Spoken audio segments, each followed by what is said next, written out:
Joining us on the broadcast now, Ram, is Jeffrey Armstrong. She is the founder of VASA Vedic Academy and author. Will be joining us shortly. But before that, yes, Jeffrey is there. Jeffrey, are we audible to you? Yes, you are. Am I audible? Yes, loud and clear. Thank you, Jeffrey, for taking time out and speaking to Oneindia. Indeed, a big occasion. And I see your association too with the VASA Vedic Academy. You have been an author also. Please share with us your sentiments. And also do let our viewers know where are you as of now? Where are you based as of now? All right. So first of all, thank you and pranams. And it's wonderful work you're doing and a very exciting time in history. The word history comes from the Sanskrit itihasa. So this is itihasa, isn't it? It's the Ramayana and the Mahabharata are the two important itihasa texts. And itihasa means as it really was. So I think it's a very exciting moment, and I'm very pleased to be here with you. I'm in White Rock, just outside of Vancouver, Canada. Right. And Vancouver is on the west coast of Canada. And I live here with my life partner, Sandy Graham, Sandhya Devi. And together we, for the last 27 years, have been teaching the Vedic Vidya around the world. Wow, amazing. Yes, and what made you and Sandy start this VASA Vedic Academy? Based out of Canada itself, or have you taken it abroad as well? We've done quite a few world tours. We've been to India about 37 times and we did a training tour for 40 days all across Bharat on behalf of the RSS. And it was second air, not first class.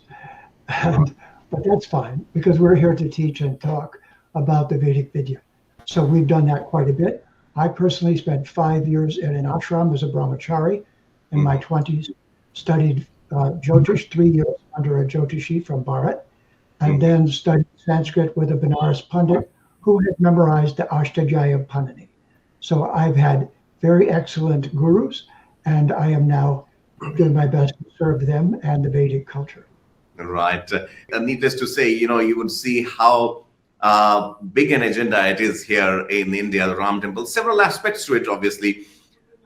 In your opinion, and in your several visits to India and to Ram Temple and other parts of the country, Ayodhya and other parts, what is your impression about the Hindu culture here in the country? And also, does it appear to be an assertion of Hindutva to you, or is it just a voluntary acceptance?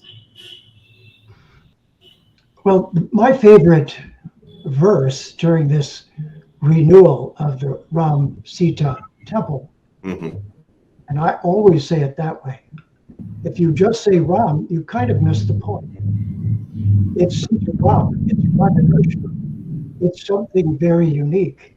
And the verse that I quote first is Matsya Kurma Varahascha Narasingho Chavamana Ramo Ramacha Ramascha Krishna Kalkir Janardanaha. These are the Das avatars that are the very basis of Vedic civilization.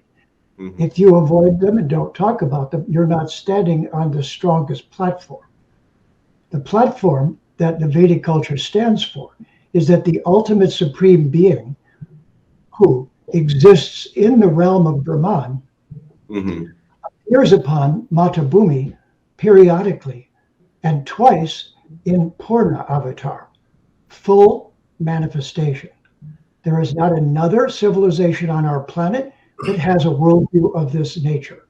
And I'm concerned as an outside insider. Right. I'm not inside the politics of the culture, but I am, no fanatic like a new convert. So I stand for Vedanta. I stand for that part of the Veda which does not alter over time and is always relevant. And therefore the Sanskritam is a crucial part of this, not saying spiritual and sin and God and using the colonizers' words to describe your culture. the culture. Right. So I won't say too much at this point, but just see my perspective is bringing the understanding of the Vedic Vidya into clear focus in English without distortion. One final question before we let you go. You would have sensed it by now that when politics, religion, and elections come together, needless to say, it becomes a deadly combination. How do you perceive it? How does it happen in Canada? It has also been making news, especially with respect to India, for not so good reasons. Yet, in the days and years to come, how do you perceive this temple politics, if I may say so, impacting the Indian and the Indian diaspora on the whole? Time is short, so let me answer that in a very simple, direct way. Right. On May 4th of 1493, Pope Alexander VI issued a papal bull saying to all Christians to go out in the world and steal everything in the name of Jesus. Okay. Is that religion or politics? What do you think? Mixed with both of them. It sure looks like it to me. So this whole idea that the two are separate is a child's fairy tale. They're not separate. Right. The whole Mahabharata, after all, is about a political situation that caused an exile. And that exile then was about, it's not about politics. That's the wrong word. The word we're looking for is dharma. Dharma is the critical issue. It's from the word dri, and it's from the ritam, or the rules of nature. So the rules of nature are neither separate from so-called religion. And by the way, Sanatan Dharma is not religion. It's Sanatan Dharma. So the religions are the Abrahamic.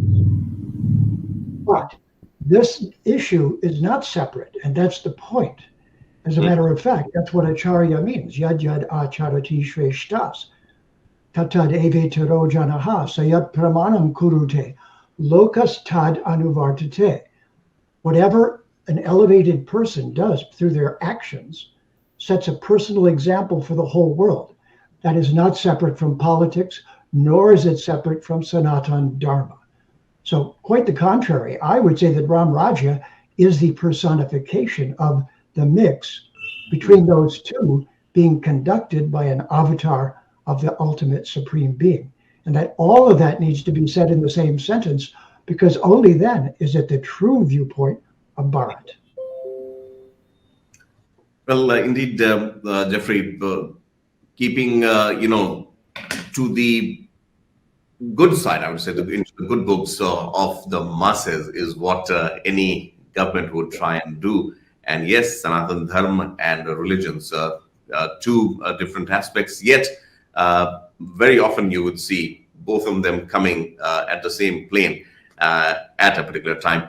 Jeffrey, we really appreciate your time here. Thank you so much for speaking to Oneindia.